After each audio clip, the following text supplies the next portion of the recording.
Pourquoi j'ai arrêté de regarder de la pornographie?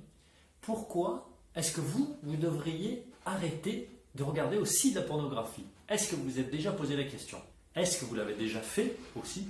Je réponds à des commentaires que j'ai eus dans la vidéo de ma conférence, que vous pouvez retrouver ici. À l'intérieur de cette conférence, j'explique déjà le pourquoi arrêter. Alors c'est un pourquoi que j'ai construit autour de ma prise de conscience. Ce sont mes expériences personnelles, ce que j'ai compris de l'impact de la pornographie dans ma vie. Et j'ai l'impression, après avoir discuté avec beaucoup d'hommes, que ces conclusions sont les mêmes pour les personnes autour de moi. Il suffit juste d'en prendre conscience et de se poser les bonnes questions. Donc, je vais répondre à la question de pourquoi j'ai fait cette conférence, pourquoi je vous conseille également d'arrêter ou de diminuer fortement de regarder de la pornographie. Première raison pour laquelle j'ai fait ça, comme je l'explique dans ma conférence, j'ai découvert la pornographie bien malgré moi quand j'avais 11 ans. Et 11 ans, ce n'est pas un âge normal pour découvrir ça. Premièrement, parce que je ne savais pas ce que c'était le sexe du tout. Je ne savais pas ce que c'était les relations sexuelles. J'ai vécu ça comme un traumatisme. C'est reconnu par les psychologues comme un traumatisme qui a impacté fortement mon cerveau et qui a impacté une zone particulière de mon cerveau qui, depuis lors, a pris plus d'importance et me rend réactif plus rapidement à de la pornographie ou à des images sexuelles. Plus on est exposé jeune à ce genre d'images et plus nous allons avoir une réponse forte à ce genre d'image et donc un comportement qui va être plus addictif. Plus on est jeune et plus on sera addictif, c'est-à-dire qu'on va plus se connecter et plus avoir envie de regarder ce genre d'images. J'ai perdu une partie de mon enfance quand j'ai regardé ces images. J'ai perdu ma naïveté, j'ai perdu la découverte de l'autre personne. Je savais déjà tout avant même d'avoir fait l'amour à une personne.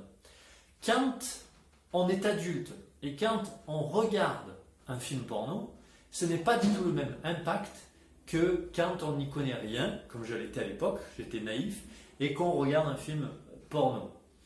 Okay, quand vous avez déjà fait l'amour, que vous avez déjà eu une relation sexuelle avec quelqu'un, vous pouvez prendre du recul. Alors que moi, je n'avais pas ce recul. C'était un choc frontal de la rencontre avec la sexualité. Ça a pris beaucoup de temps dans ma vie. Donc la recherche de films, parce qu'à l'époque c'était donc les cassettes vidéo, la consommation, etc. prenait beaucoup de temps que je ne mettais pas à faire mes devoirs et que je ne mettais pas ensuite dans mon travail ou dans l'investissement de mon entreprise.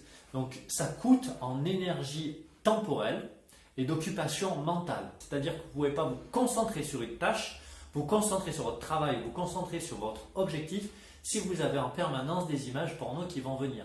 Et c'est plus vous en regardez, plus vous allez avoir cette flot d'images qui vont arriver. Donc ça peut arriver au travail et ça peut également arriver dans vos relations avec votre partenaire. Ça peut dérégler votre relation avec votre partenaire de plusieurs manières.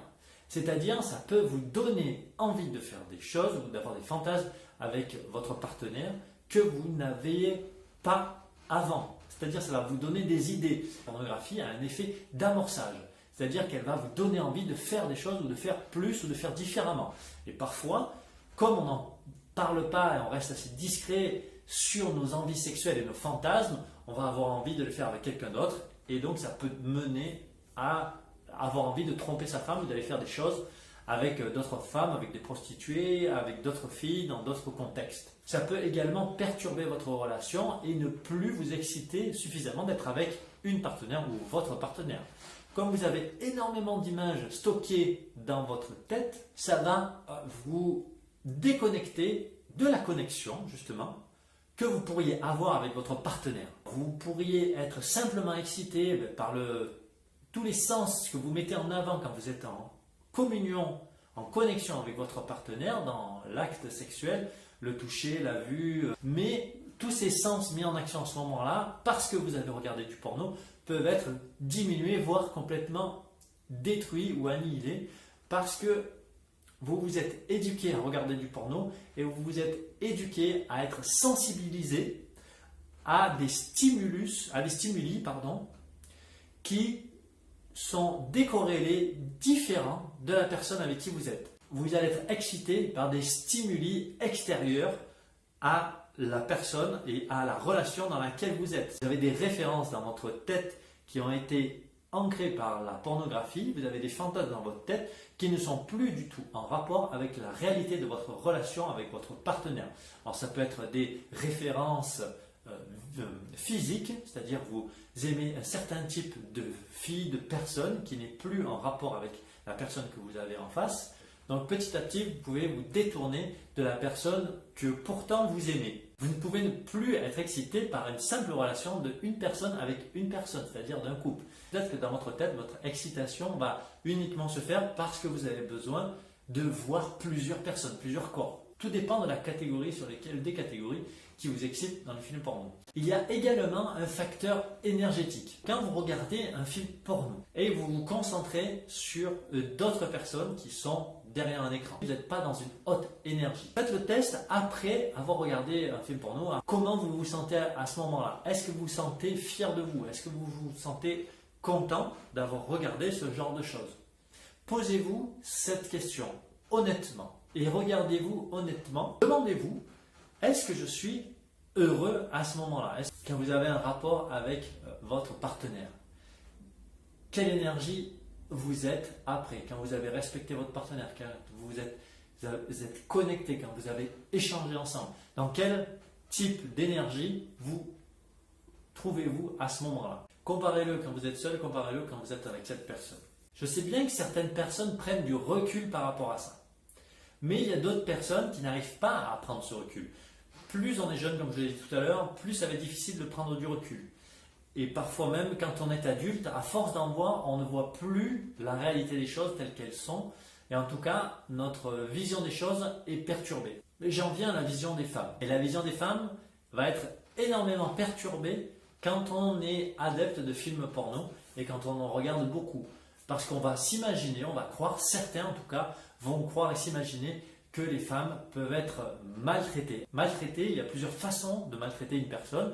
On peut mal lui parler, ne pas la respecter, aller jusqu'à la frapper, aller jusqu'à la violer. Le manque de respect est une forme de maltraitance, c'est-à-dire qu'on ne va pas s'adresser à une femme de manière à la respecter ou en tant qu'être humain. On va plutôt l'utiliser comme un objet et pas du tout avoir une vraie relation avec cette personne parce qu'on s'imagine qu'elle va être un objet purement prête à satisfaire nos moindres désirs, comme dans les films porno, alors que la réalité est complètement différente. Et il y a des personnes qui sont malléables et qui vont croire ou qui vont inconsciemment mettre en place ce système de communication avec les femmes. Une dernière chose, c'est la banalisation de la pornographie.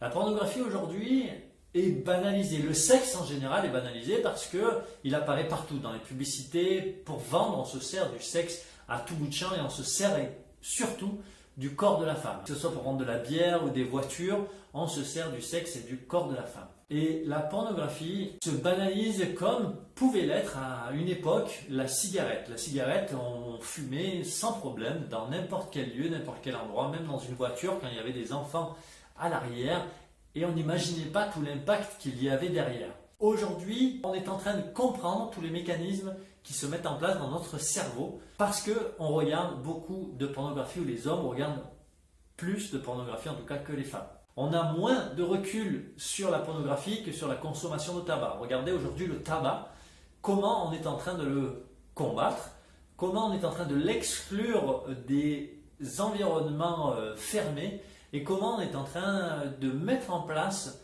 et de prévenir la population du danger, de la dangerosité à terme de la cigarette. C'est pareil pour le sucre. Le sucre, il y a quelques années, on ne disait rien. Aujourd'hui, maintenant, le sucre est responsable d'énormément de maladies, l'obésité, le diabète, etc.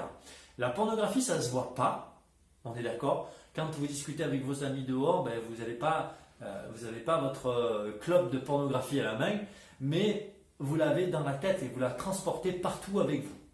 Donc il y a des personnes qui vont être peu sensibles et qui, pour elles, regarder la pornographie, ça va être un jeu, même être un jeu en couple. Il y a des personnes qui sont sensibles et qui, pour elles, ça va être beaucoup plus compliqué de prendre la mesure de ce qu'ils voient et de ce qu'ils ressentent également, parce que ça va perturber totalement votre mental déjà et vos émotions, ce que vous ressentez. Ça peut également vous insensibiliser, devenir moins empathique avec ce que peuvent vivre les autres.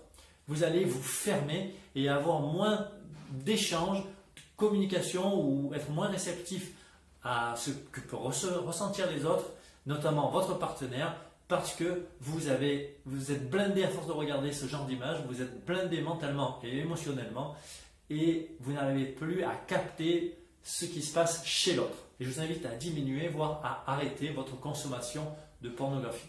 J'espère avoir répondu à la question du pourquoi j'ai fait cette conférence, pourquoi le porno est si néfaste. Si mon contenu vous a plu, pensez à mettre un pouce bleu pour m'encourager à mettre d'autres vidéos et vous expliquer un peu plus les mécanismes de l'addiction et de la pornographie sur notre mental, nos émotions et nos relations avec les autres. Je vous invite aussi à vous abonner si vous voulez avoir les contenus que je vais publier au fur et à mesure. Et bonne journée, bonne soirée, à très bientôt. Et si la pornographie n'est pas si dangereuse que ça, pour certains, arrêtez pendant un mois. Dites-moi, j'arrête pendant un mois, 2 mois et je n'ai plus du tout envie d'y revenir. Est-ce que vous en êtes même capable? Est-ce que vous êtes assez fort pour ne plus en regarder du tout? Faites-moi part de votre expérience, faites-moi part de vos tests et dites-moi si vraiment vous pouvez arrêter quand vous voulez et le temps que vous voulez sans avoir de sensation de manque.